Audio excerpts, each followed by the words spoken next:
नमस्ते दोस्तों। स्वागत है आपका स्टोरी टाइम हॉरर में, जहां हर रात एक नई कहानी आपकी नींद उड़ाने के लिए तैयार रहती है। यह कहानी एक ऐसे हाईवे की है जहां रात होते ही मौत का तांडव शुरू हो जाता है। कहानी का नाम है एक ट्रक ड्राइवर की भयावह आपबीती। रात्रि के 10 बजे होंगे। मैं रमेश यादव अपना पुराना लेकिन मजबूत ट्रक लेकर झांसी से चला था। माल लेकर पुणे जाना था। इस रूट पर पहले भी कई बार जा चुका था, पर इस बार का सफर कुछ अलग था। आसमान में काले बादल घिर आए थे और सड़कों पर सन्नाटा था। साथी ड्राइवरों ने बताया था कि धौलपुर के पास एक पुरानी घाटी है, काली दर्राह। वहां रात को रुकना नहीं चाहिए। मैंने हंसते हुए बात टाल दी। भूत वूत कुछ नहीं होता भाई, ये सब दिमागी खेल हैं। लेकिन शायद मैं गलत था। रात के करीब 1 बजे मैं काली दर्राह की सीमा पर पहुंचा। असडिडेहक, सुनसान और पेड़ देशी कुछ ज्यादा ही झुके हुए थे, जैसे रास्ता रोक रहे हों। ट्रक की हेडलाइट्स में एक झिलमिलाता सा साया दिखा, एक औरत सफेद साड़ी में, लेकिन पल भर में गायब हो गया। मैंने ब्रेक मारा, ट्रक रुका। बाहर झांका, कुछ नहीं था, पर अंदर की बेचैनी बराशा रही थी। रेडियो अपने आप ऑन हो गया, पुरानी बांग्ला भाषा की कोई मनहूस आवाज, और फिर रेडियो जल गया। ट्रक फिर चल पड़ा, लेकिन अचानक गियर जाम हो गया। ट्रक बंद हो गया। उतरकर इंजन चेक करने लगा, तभी पीछे से किसी के पैरों की आहट आई। मुड़कर देखा, कोई नहीं, पर तभी एक थकी औरत की आवाज आई, भैया छोड़ दो मुझे स्टेशन तक, मेरे बच्चे राह देख रहे हैं। पीछे देखा, वही औरत, वही सफेद साड़ी, चेहरा धुंधला, आंखें लाल, सांसें ठंडी। मैंने डर के मारे दरवाजा बंद किया और तेजी से ट्रक स्टार्ट किया, लेकिन वो औरत ट्रक के बोनट पर चढ़ गई और जोर जोर से चिल्लाने लगी, तू नहीं बचेगा रमेश, तूने बुलाया है मुझे। अगले दिन मैं किसी तरह नजदीकी ढाबे पर पहुंचा। वहां के बूढ़े मालिक ने मेरी हालत देखी तो पूछा, किधर से आया? काली दर्राह से, मैंने जवाब दिया। उसका चेहरा सफेद पड़ गया। तू बच कैसे गया? उसने मुझे बताया, 10 साल पहले एक महिला को इसी घाटी में एक ट्रक ड्राइवर ने धोखे से कुचल दिया था। वो महिला हर पूर्णिमा की रात को किसी न किसी ड्राइवर को दिखाई देती है, जो उसे गंतव्य तक नहीं ले जाता। वो गायब हो जाता है। मैंने सोचा, क्या वो औरत वही थी? मैं ढाबे पर बैठा चाय पी रहा था, पर मेरे हाथ कांप रहे थे।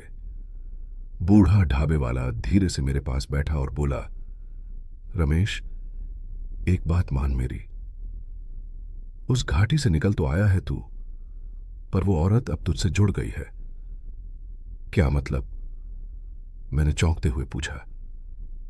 जिसने उसे देख लिया, जिसे उसने चुना, अब वो चाहे जितना भाग ले, वो पीछा नहीं छोड़ती। रात को ढाबे पर ही रुकने का फैसला किया, पर नींद जैसे दुश्मन बन चुकी थी। जब आंख लगती, वही औरत सपने में दिखती, कभी ट्रक के नीचे दबकर तड़पती, कभी लाल आंखों से मुझे घूरती। अगली सुबह मैंने ट्रक फिर शुरू किया। कुछ दूर चला ही था कि ट्रक में अजीब सी बदबू आने लगी, सड़ी हुई लाश जैसी। पीछे मुड़कर देखा, केबिन में वही औरत बैठी थी, चुपचाप। मैंने ब्रेक मारा, लेकिन वो गायब हो गई। तभी ट्रक के शीशे पर खून से लिखा दिखाई दिया, तू भी वही करेगा जो उसने किया था। कौन उसने? क्यों वो औरत मेरा पीछा कर रही है? मैंने झांसी लौटकर अपने पुराने साथी और मेंटर बलवीर काका से बात की। वह खुद भी एक ट्रक ड्राइवर थे और रहस्यमयी घटनाओं पर विश्वास रखते थे। बलवीर बोले, जिसने उस औरत को मारा था वो कोई और नहीं, तेरा बाप था, सुरेश यादव। उसने शराब के नशे में उस महिला को कुचला और लाश घाटी में फेंक दी। वो औरत थी माया, जो एक तांत्रिक साधना में लीन थी। मरते वक्त उसने शपथ ली, यादव वंश का हर पुरुष एक न एक दिन उसकी छाया का शिकार बनेगा। मेरे रोंगटे खड़े हो गए। अब ये मेरी लड़ाई थी, माया की आत्मा से, अपने वंश के पाप से। बलवीर काका मुझे एक तांत्रिक बाबा के पास ले गए, बाबा अग्निहोत्री, जो तांत्रिक शक्तियों से आत्माओं को बांधते थे। बाबा ने मुझे एक विशेष राख दी जिसे ट्रक के चारों ओर लगाना था और एक ताबीज पहनाया। उन्होंने चेतावनी दी, तेरा रास्ता अब और कठिन होगा। वो आत्मा सिर्फ न्याय चाहती है, लेकिन अगर तू कमजोर पड़ा तो तुझे भी खींच ले जाएगी अपने साथ। पूर्णिमा की रात, वही घाटी, वही सफर, पर इस बार मैं तैयार था। रात के ठीक 12 बजे ट्रक के सामने वही औरत आई। मैंने ट्रक रोका, दरवाजा खोला और कहा, मुझे माफ कर दो, जो गुनाह मेरे पिता ने किया उसका पश्चाताप मैं करूंगा। तुम्हें जहां जाना है मैं ले चलता हूं।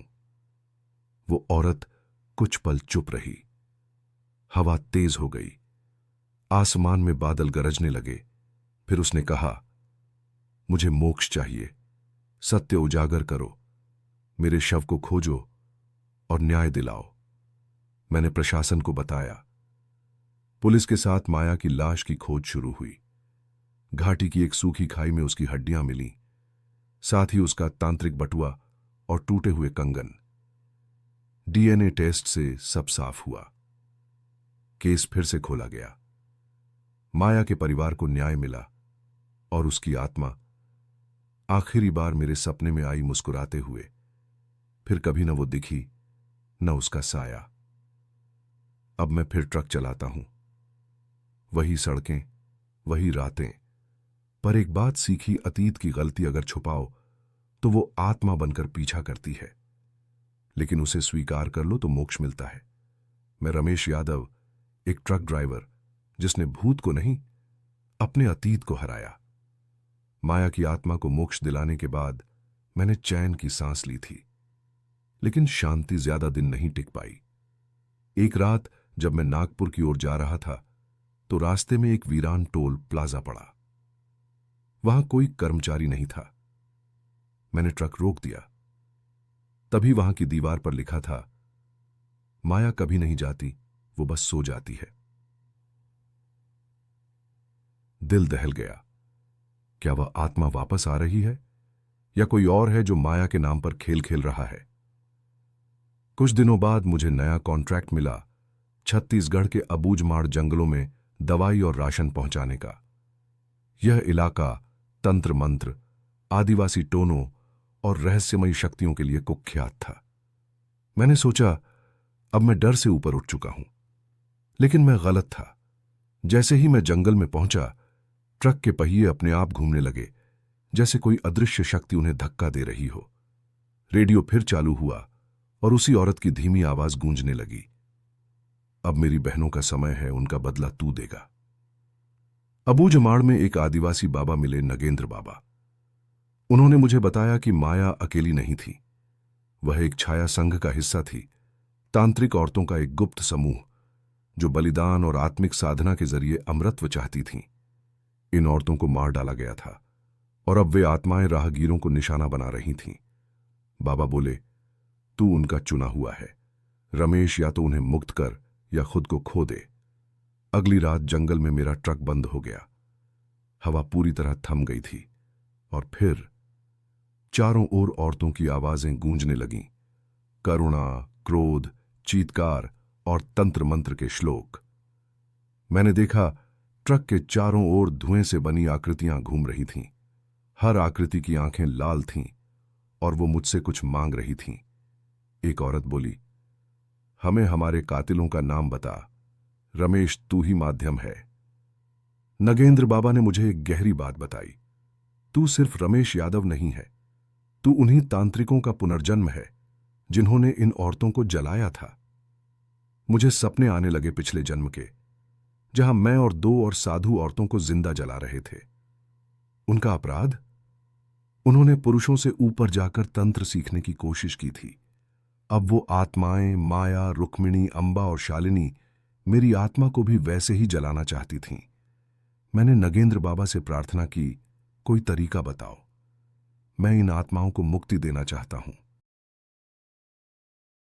बाबा बोले, इसके लिए तुझे रक्त संधि करनी होगी, खुद का खून देकर एक विशेष तांत्रिक रक्षा कवच बनाना होगा और फिर उनके अंतिम नाम उजागर करने होंगे। मैंने वैसा ही किया। मेरा खून एक पवित्र ताम्रपत्र पर गिराया गया और उसमें 4 आत्माओं के नाम खुद ब खुद उभर आए। अबूझमाड़ के बीचों बीच एक पुरानी समाधि मिली जहां आत्माओं को बांधा गया था। वहां अग्नि यज्ञ करना था। रात के 12 बजे मैंने यज्ञ शुरू किया, लेकिन तभी आत्माएं गुस्से में बदल गईं। तू हमें मोक्ष क्यों देना चाहता है? हमें बदला चाहिए। मैं चिल्लाया, न्याय बदले से बड़ा होता है। मैं तुम्हारे पापियों का नाम पूरे देश में उजागर करूंगा, यह मेरा वचन है। आग तेज हो गई, हवाएं गरजने लगीं और फिर चारों आत्माएं आग की लपटों में समा गईं।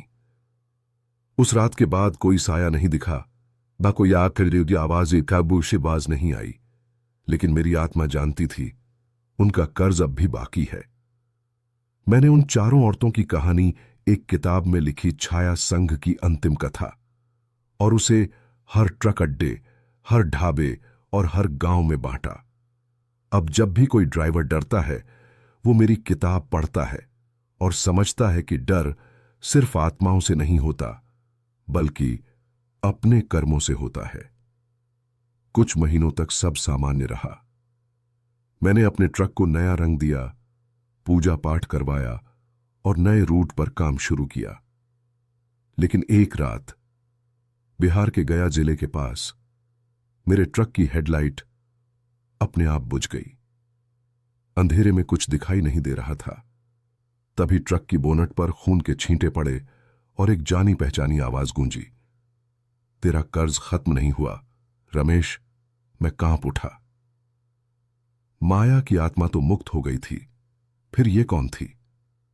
एक पुराना साधु बाबा हरिपाल, जो पहले खुद भी ट्रक चलाता था, उसने बताया कि माया की मुक्ति के बाद एक नई आत्मा सक्रिय हो चुकी है।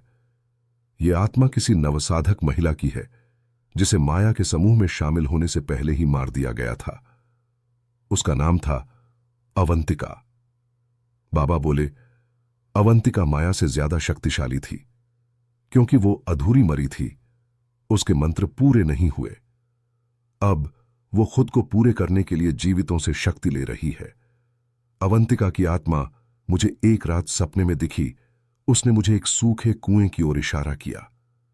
अगले ही दिन मैं उसी जगह गया, एक वीरान खेत, झाड़ियों से घिरा कुआं। जब पास गया, कुएं से सड़न की भयंकर गंध आई। मैंने नीचे झांका, वहां कई महिलाओं की अधजली लाशें थीं। मुझे चक्कर आने लगा और तभी किसी ने मेरी गर्दन पकड़ ली और आवाज आई, अब तू मेरा माध्यम बनेगा रमेश। ट्रक की सीट पर एक कागज पड़ा था। वो चिट्ठी किसी इंसान की लिखावट में नहीं थी। उस पर राख से लिखा गया था, मेरे मंत्र अधूरे हैं, मेरा बलिदान अधूरा है। जब तक मेरी देह अग्नि में पूर्ण आहुति न बने, मैं मुक्त नहीं हो सकती। और तुम रमेश अब मेरे हवन करता हो। बाबा हरिपाल ने कहा कि अवंतिका को मुक्त करने के लिए उसका पूर्ण यज्ञ करना होगा, लेकिन वो जगह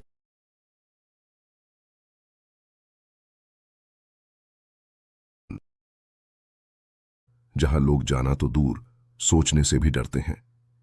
कहते हैं वहां एक बार जो गया वो या तो पागल हो गया या लौटा ही नहीं। लेकिन अब रास्ता वही था। मैं तामसवन पहुंचा। जंगल की घनी छांव में अजीब सी खामोशी थी। न कोई पंछी, न हवा की आवाज, बस सन्नाटा। जैसे ही मैंने यज्ञ की तैयारी शुरू की, पेड़ों से काले धुएं की लहरें निकलने लगीं। अवंतिका की आत्मा अब सामने थी, सफेद साड़ी, जले हुए बाल और आंखों में केवल प्यास, शक्ति की प्यास।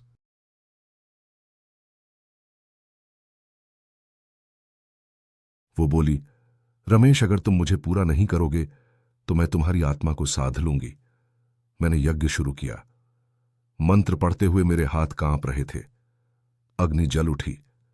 तभी ट्रक की हेडलाइट अपने आप ऑन हो गई और दूर से माया की छाया प्रकट हुई। माया की आत्मा अवंतिका को रोकने आई थी। दोनों आत्माएं आपस में भिड़ गईं।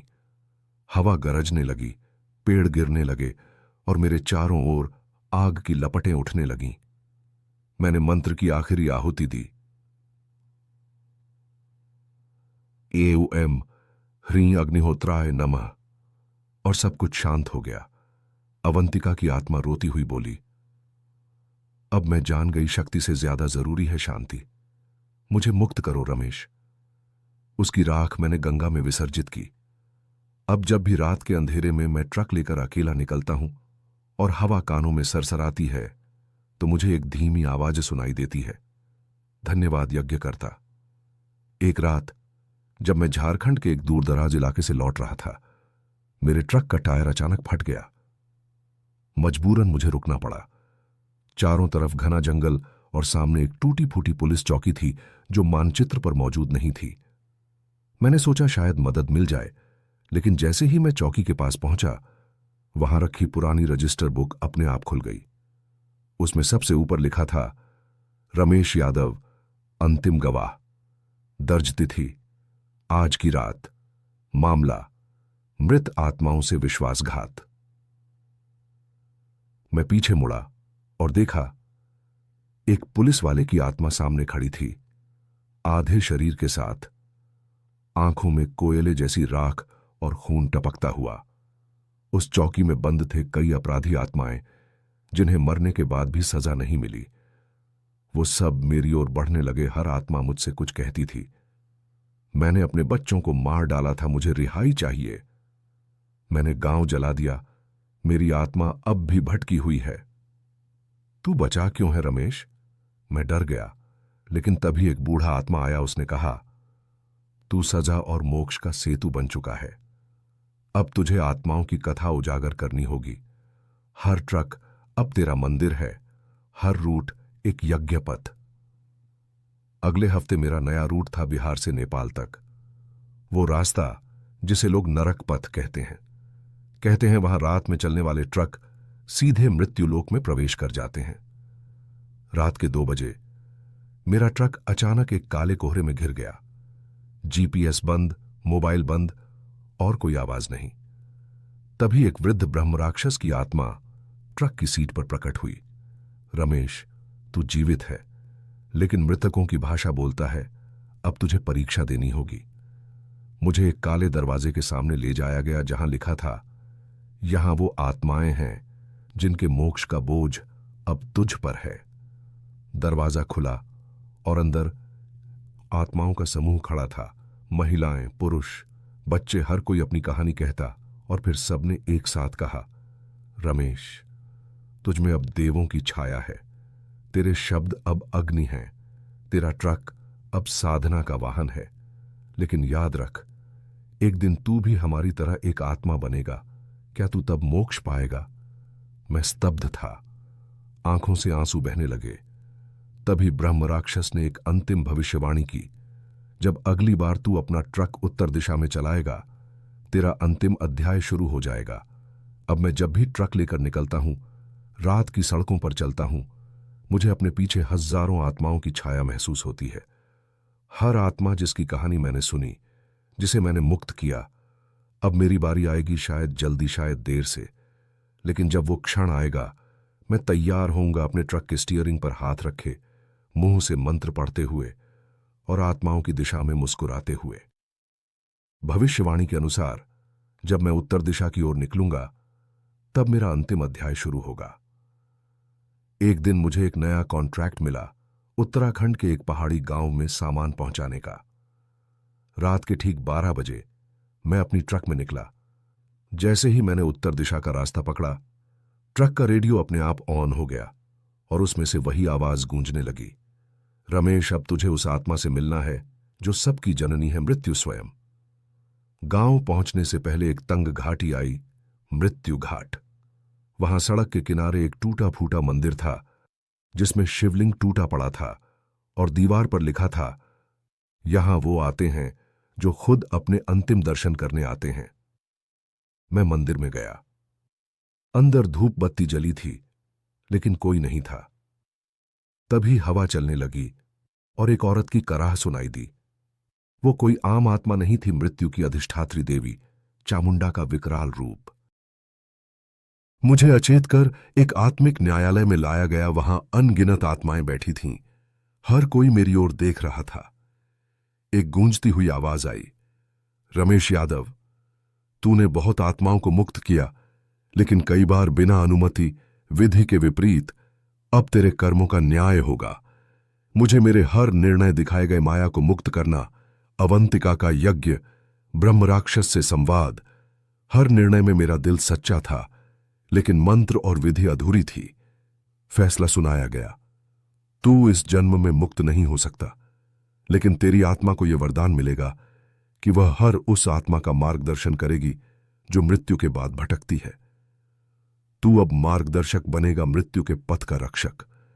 मेरा शरीर धरती पर गिर गया, ट्रक की ड्राइविंग सीट पर।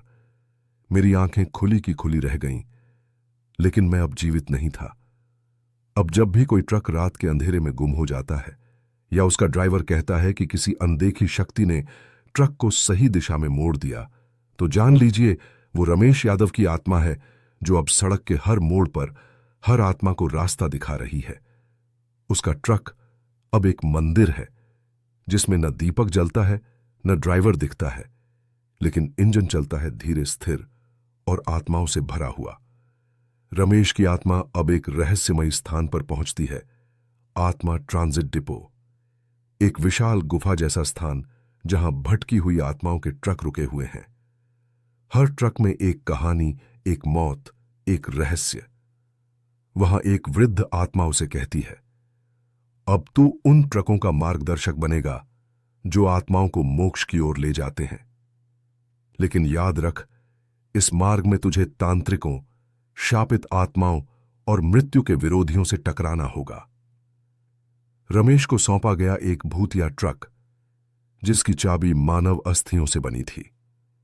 ट्रक के आगे लिखा था, मृत्यु मार्ग केवल आत्माओं के लिए आरक्षित। रमेश को पहला आदेश मिला, एक आत्मा को काशी पहुंचाना है जो अपने पापों के कारण सड़ती हुई स्थिति में है। वह आत्मा थी एक तांत्रिक जिसने बच्चों की बलि दी थी। रमेश ने जैसे ही उसे ट्रक में बैठाया, ट्रक हिलने लगा, हवा भारी हो गई। आत्मा ने डरावनी आवाज में कहा, मैं मोक्ष नहीं चाहता, मुझे फिर से जन्म चाहिए और तेरा ट्रक मेरी यात्रा का साधन बनेगा। ट्रक के अंदर अचानक मंत्र उल्टे पढ़े जाने लगे। ट्रक हवा में उठने लगा, लेकिन रमेश की आत्मा ने त्रिशूल मंत्र का जाप किया और ट्रक को नियंत्रण में ले आया। आत्मा चीखती रही और अंततः ट्रक के पीछे का दरवाजा खुला। वह आत्मा सीधे नरक के द्वार में गिर गई। रमेश को बुलावा आया यमलोक से। यमराज स्वयं उससे मिलने चाहते थे। एक अंधेरे महल में सिंहासन पर बैठे यमराज ने कहा, रमेश, तू अब केवल मार्गदर्शक नहीं, तू बन चुका है मृत्युदूत। तेरे ट्रक की अगली यात्रा स्वर्ग और नरक के बीच की सीमा पर होगी, जहां वो आत्माएं फंसी हैं जो न मरती हैं न जीती हैं। रमेश अपने ट्रक को लेकर छाया लोक में गया, जहां सब कुछ धुंधला था और आत्माएं अदृश्य जंजीरों से बंधी हुई थीं। यह वो आत्माएं थीं जो अधूरी मौत मरी थीं, जिनके अंतिम संस्कार नहीं हुए थे, जिन्हें लोगों ने भुला दिया था। उनमें से एक आत्मा रमेश को पहचानती थी, बाबूजी। वो रमेश का अपना मृत बेटा था जो उसे बचपन में छोड़ गया था। बेटे की आत्मा बोली, पिताजी, आपने औरों को मोक्ष दिया, क्या मैं अब आपके ट्रक में बैठ सकता हूं? रमेश की आंखों से पहली बार आत्मिक आंसू निकले और उसने कहा, हां बेटा, अब हम दोनों साथ चलेंगे। अब रमेश का ट्रक न तो सिर्फ एक वाहन है, न ही कोई साधारण आत्मिक यंत्र।